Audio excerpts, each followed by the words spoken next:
If you ever hear a tap at one of your windows at night, you might want to consider not approaching it, because what awaits on the other side is that of pure nightmares. And it is something that appears for purposes unknown to those who have witnessed its presence. This is the story told about a young girl that experienced this thing both physically and supernaturally, and just hearing it could scare even the toughest of men. This is the creepypasta of the night creature. In the quiet town of Goldsboro, Maryland, whispers of a sinister presence began to circulate. Late at night, when the moon hung low and the wind carried an unsettling chill, people spoke of a creature that lurked just outside their homes. They called it the night creature. It started with an unsettling series of events. At first, there were only shadows, seen flitting past windows, just beyond the reach of the streetlights. But soon, those shadows took form. Residents began to notice something more disturbing: the hands. Long, gnarled fingers, almost skeletal, reaching up toward their windowsills. As the nights grew darker, those who dared to peek outside reported seeing something that sent shivers down their spines. The hands held up a bloodied, severed human head, the eyes wide and frantic, as if trying to escape the horror it had just endured. But what horrified them most was the way those eyes began to turn, scanning the inside of their homes, searching for something or someone. No one knew what the creature wanted. Some believed it sought to collect more heads, drawn to the essence of life. Others whispered that it was a harbinger of death, a reminder of lives lost too soon. But the truth remained shrouded in darkness, and the fear grew palpable. One night, Sarah, a skeptical teenager who had dismissed the tales as mere folklore, found herself home alone. As the clock struck midnight, she felt an inexplicable chill creeping through the air. With a mix of curiosity and dread, she approached a window. Outside, the moonlight illuminated the form of the night creature. The creature remained hidden in the shadows, but its hands were unmistakable, grotesquely laying on the window frame. In its grip, the head of a human that dangled limply, its eyes darting around, locking onto Sarah's. For a moment, she froze, paralyzed by fear. The blood dripped slowly from the head, pooling on the ground below. The eyes turned toward her, wide with terror, as if pleading for help, yet Sarah could see the truth: it was too late. With a surge of adrenaline, she backed away, wanting to escape the sight of that dreadful entity. But as she turned, she heard a soft whisper from the head, a raspy plea saying, "Help me." Her heart raced. Was it a trick of her mind? She gathered her courage and peeked once more.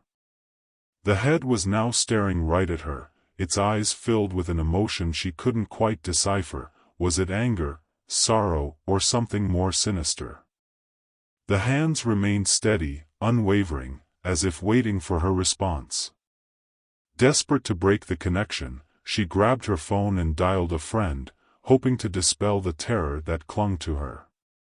But as she spoke, she felt a weight press down on her chest, an overwhelming sense of dread. Her friend's voice became muffled, the call cutting in and out.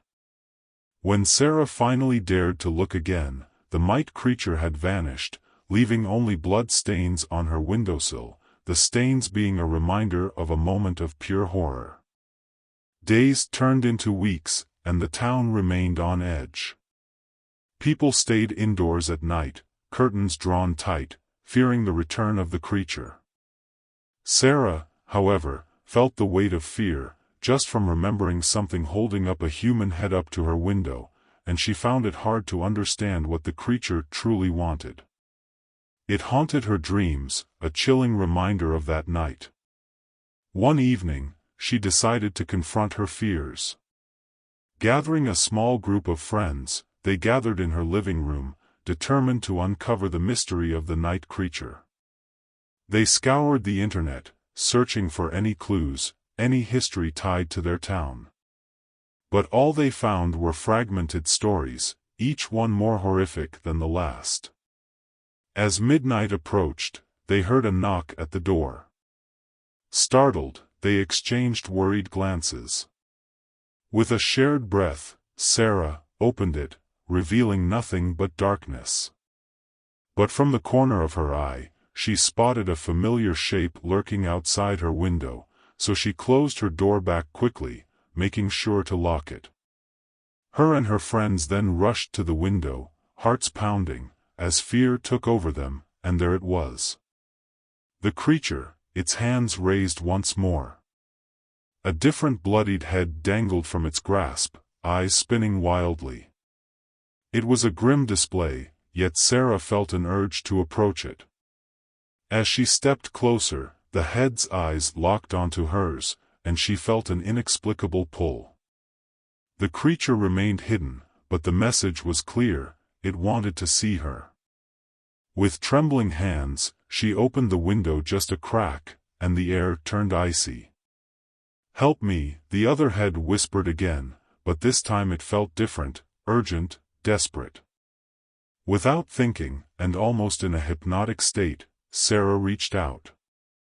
The moment her fingers brushed against the cold skin of the head, a flood of memories flashed in her mind, and they were that of lost souls, the feeling of violence, pain, and despair.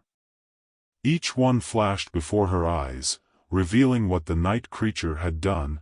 It was a collector, a being of darkness that thrived on suffering, bound to the heads it held, each a victim of the creature.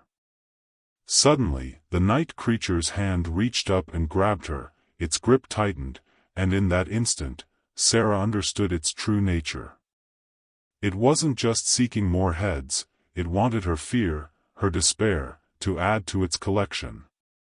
The realization struck her like a lightning bolt, so in a panic, she slammed the window shut on the creature's arm, causing it to release her and pull back. The night creature screamed, a sound filled with rage and hunger. For the first time, she felt the weight of its wrath, but it wasn't just for her. It wanted to unleash its torment upon everyone, and even her friends were in shock of what took place in front of them, and they were too scared to do anything, but huddled together in fear. That night, after her friends left, Sarah laid trembling in bed. She knew she had only postponed the inevitable. The night creature would return, and the town of Goldsboro will never be the same again. The hands would keep reaching, the heads would keep appearing in people's windows, and the mystery of its intentions remain buried in darkness, until the next bright soul dared to uncover it. So remember to never open your windows, or approach what's on the outside of them, because you might just be another severed head, held up to someone's window at night.